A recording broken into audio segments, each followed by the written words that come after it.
so much work. A lot of people, they're used to just seeing the outcome of work. They never see the side of the work you go through to produce the outcome.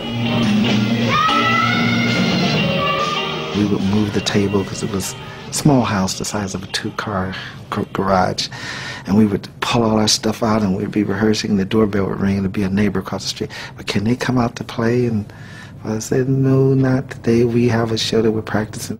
Just the living room. We would move out all the furniture, and I remember, and we would dance and perform. And we loved it. You could see the smile on my face that I loved it. And my father was standing right in front of us, watching us, making sure we did everything just right. He started working with them every single day, every day, and he never let go. He never stopped. And he kept pushing them to improve and to get better and to get better. And yes, they did. He's always taught us to be courageous and to be confident and to believe in our ideals. And no matter what, no star is too far to reach. And you never give up. We played a lot of parties. We're actually performing the music that they're dancing to. That's the guitars. You look in the back, you see me spinning around right there. And my mother made all of our costumes. We did parties, we opened shopping centers, we did any kind of thing, you know. But we traveled constantly every night. I wanted to play sometimes, and I couldn't, you know. I had to go. Why couldn't? I had to go to the studio. Show me what you can do.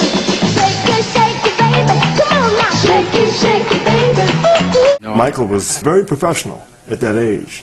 I remember Michael was very curious about the recording process and the studio, what was going on, very observant.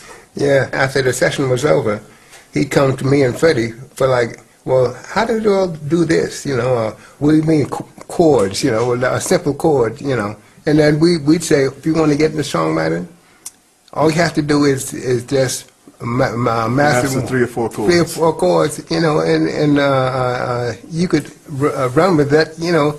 You can write millions of songs just from that. We know what we can, I mean, we know what we're capable of doing, and we just, you know, did our best.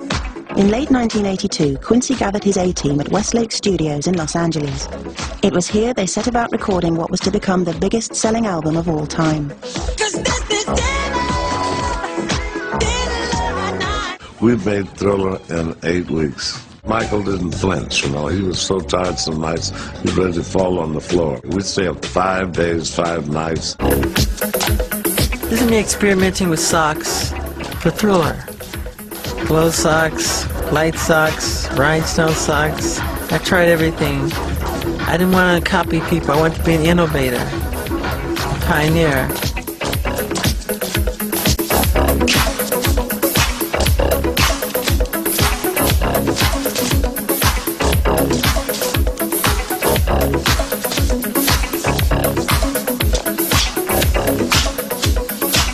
I don't care if the whole world is against you or tease you or say you're not going to make it.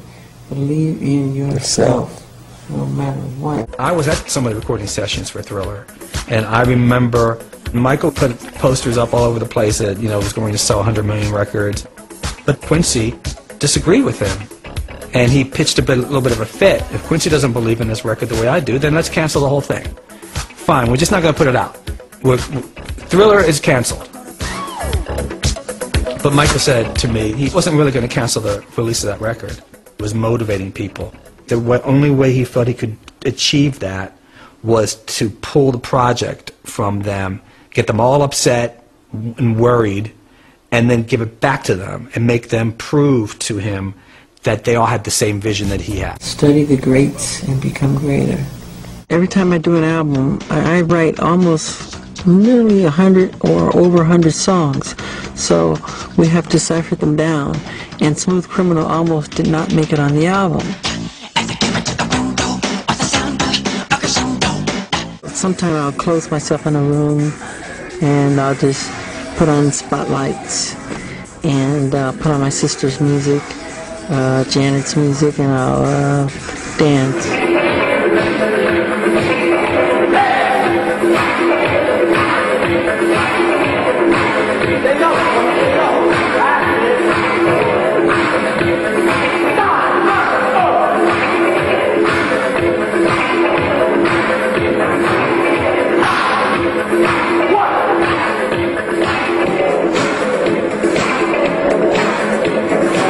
getting it back. We're going to go, bum, bum, bum, bum. We're going to hold that a while. We had 2 days to choreograph. Yeah, I love that pressure. It's going to be more intense. We didn't have no idea that this guy would be so big in the world, but at the time we were just kids playing. You know how kids do.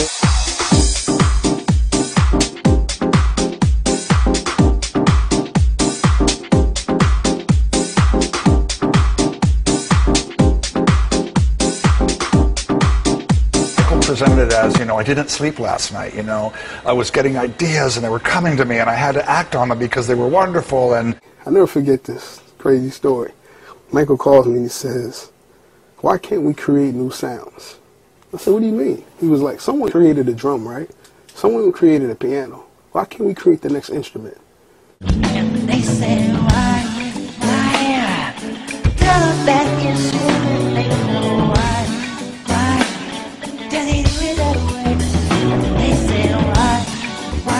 He used to always tell me, Rodney, we have to do things, we have to push ourselves because we still have our youth. He used to always say that to me. Always say that. Some of the greatest men that have made a mark on this world were treated like that. You know, you're not going to do it. You're not going to get anywhere. They laughed at the Wright brothers. They laughed at Thomas Edison. They laughed at Walt Disney. They made jokes of Henry Ford. They said he was ignorant. He didn't have a college degree because he dropped out of school. Disney dropped out of school. He was never satisfied. Like, we might have passed up ideas that I know for a fact in my heart was smashes. He'd be like, nah, we got to come up with better. We got to come up with something better. I'd be like, Mike, you can't get no better than this. What do you mean? No, trust me. If we can create this, we can create better. Michael would rehearse. If you were off, he heard you. He'd walk around and walk over to the individual that messed up that he did not see, but he heard the mess up and heard exactly where in the room they were and knew exactly which move did not go in its right place and fixed it. That's a different type of genius. It's 3 o'clock. What's the dance floor open on? Watching, put the flashlight on. Oh, that's just the boss practicing. 3 a.m. Right back to our trail. Sure. 3, 4 a.m. Wee hours of the night.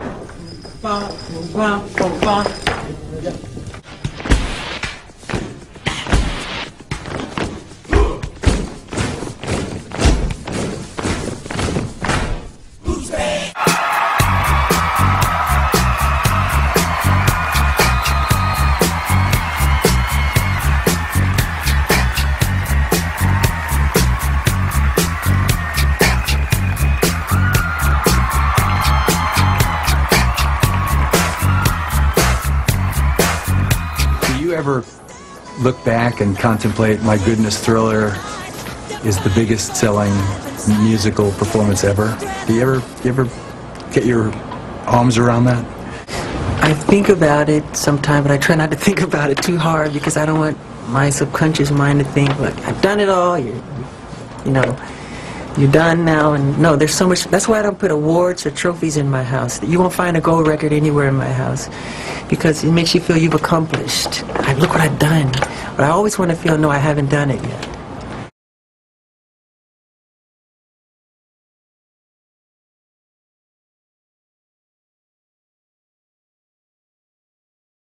People don't look at themselves honestly. They don't look at themselves and point the finger at them. It's always the other guy's fault or somebody else. You should change yourself. Look at yourself. Make better of yourself, you know.